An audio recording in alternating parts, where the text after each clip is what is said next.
Talk about the story in this game. So with Strife, story was very important to us. We wanted a real rich history in this world. We wanted motivations for every hero, why they're participating in the arena of Strife. We spent some time developing this backstory, developing this lore.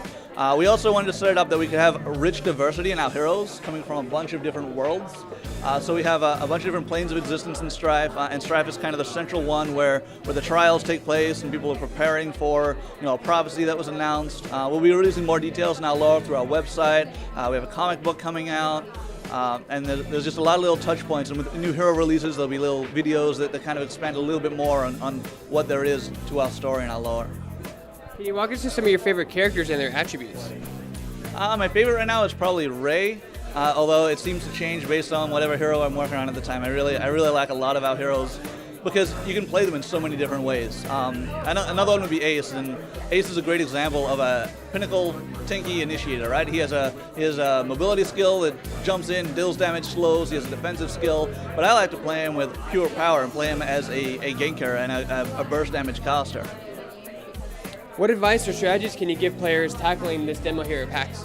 Definitely play Caprice's story. It's a lot of fun, even if you're a MOBA veteran. It's a little bit of a tutorial. It might be a little simple at first, but it's a blast to play. It's voice acted really well. It really feels like a single player experience. And aside from that, just jump into a bot match. I like to play against the difficult bots just because they're a little more aggressive. It's a little more of a fun experience. But if you're brand new and haven't had much experience, we also have an easy bot match for you to play.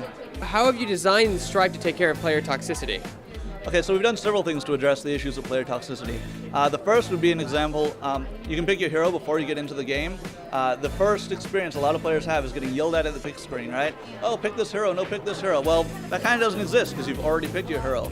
We've also loosened up the roles a little bit. They're not less rigidly defined. You don't need that jungle, you don't need that support, so there's less controversy. But the big one I would say is if you get that new player in your team that's just feeding and he doesn't know what he's doing, we actually limit the negative impact he can have on the game because his gold per minute will be low, and we actually adjust how much gold he's worth to the enemy team by having a low gold per minute.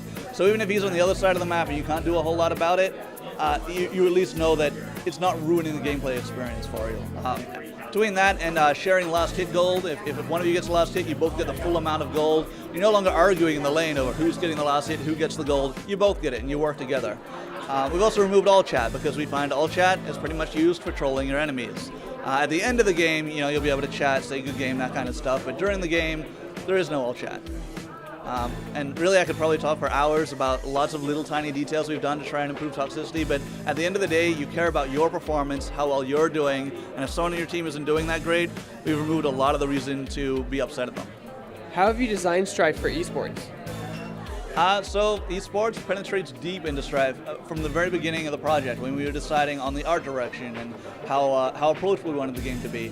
You'll notice that a lot of the detail in the spell effects and the character animations is a lot simpler, it's a lot easier to read because we want it to be fun to spectate, fun to watch. Even if you aren't familiar with Strife, you can kind of get a feel for what's going on. But as a competitive player as well, you're not overwhelmed and confused with all the different spell effects that are happening, that it's a lot punchier, the animations are crisper, and Kratos would be an example of gameplay-wise how we've really designed it with esports in mind. A lot of the times when you kill that big map boss in a competitive match and $500,000 on the line, you secure the advantage to farm more and to play conservatively. Well, in Strife, when you kill the big map boss, you get an 800-pound gorilla that's going to charge down a lane and assault the enemy base. It creates an opportunity that you can't really ignore, so it encourages action rather than passive play.